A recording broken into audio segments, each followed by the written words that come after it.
In the quiet hills outside Montego Bay, where the road bends toward the old cane fields, elders still warn about the three-legged donkey. Long ago, when sugar estates ruled the land, there was said to be a cruel overseer who worked his animals to death. One stormy night, lightning struck the pasture, and in the morning, his favorite donkey was found burned and twisted, one leg missing, as if torn clean away. The overseer laughed and ordered the carcass thrown into a sinkhole. But from that night on, travelers began hearing it.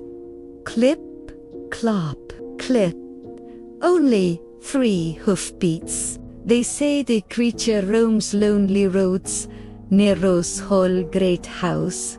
Its body half-shut. It limps slowly at first, dragging its missing limb through the dust. If you're walking alone and hear 3 uneven steps behind you, never turn around. Because if you do, you won't see a donkey. You'll see red, burning eyes in the shape of a beast, its mouth stretched too wide, teeth shining like broken glass. And though it has only 3 legs, it can outrun any man alive. Some say it isn't a donkey at all, but a duppy wearing the shape of suffering, punishing those who show cruelty to the helpless. Others believe it lures greedy souls off the road into gullies and cane fields where they are never found again. To this day, taxi men driving the back roads swear their engines stall when they hear it pacing beside their car.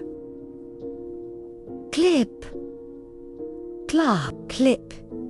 If you ever find yourself alone on a Jamaican back road at night and hear only 3 hoofbeats behind you,